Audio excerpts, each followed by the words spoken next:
Make creative. Don't forget to follow and like. Hello guys. So good morning. Good morning sa inyong lahat, no? So nandito na naman po kami. So gumawa ng bolero na read yung si master natin, no? Master Sewer at saka si Master Cutter.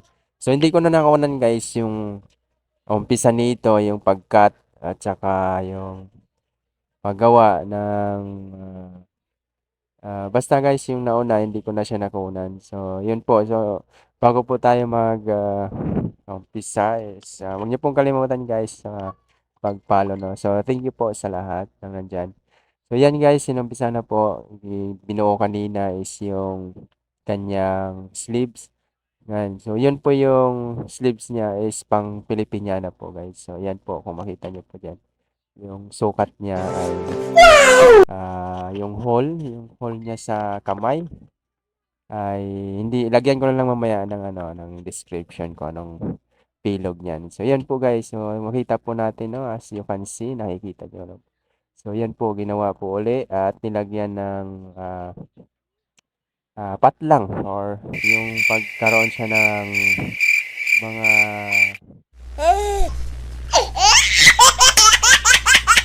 kasi hindi po na yan. So yan yung dalawa guys. So yung kabilang left and right na pang Filipiniana na sleeves po niya.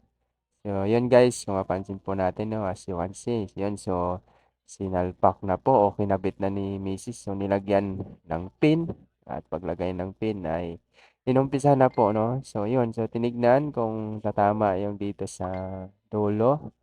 Ayan, at tinahi na po guys. Kung makita niyo po guys, may nakalagay na follow. Baka kasi makita yun nakita pala yung gunting kasi yan guys. So, yun. So yan, so tinahi na po guys, no, yung sleeves niya. So yun, inumpisahan na po at inumpisahan. So yun, kung mapansin po natin, no. So yun guys, medyo nahirapan din sa kalisod. Medyo mahirap kasi yun guys na ayusin yung mga ganyan na kaliit na mga bagay na nandyan sa lalo na pag sa mga ganyang hole sa ilalim ng kilikili. So yun, so natapos din. Yan. So yan, so pinakita naman guys. So yun, so okay naman yung tahi. Wala naman siyang butas. At masuot na naman yan guys. So yun, so yung kabila naman, lalagyan na naman uli yung sa left naman, no, na side. At yun, so tinahi naman uli guys, no. Kung mapansin po natin sa ngayon guys is shoutout po pala sa lahat ng mga followers po natin at sa mga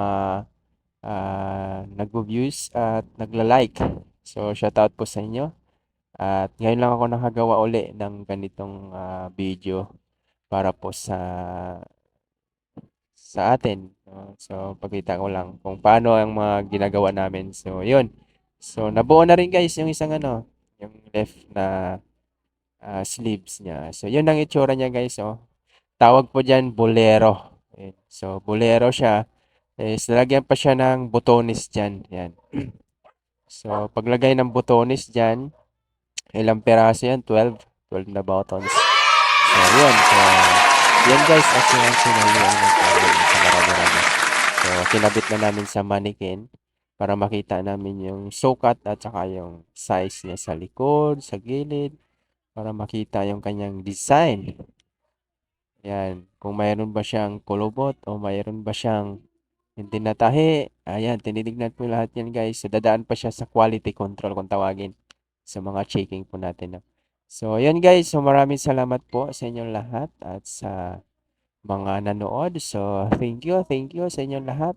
At see you next video po natin guys. So maraming salamat sa lahat. Have a nice day. Thank you. Thank you for watching.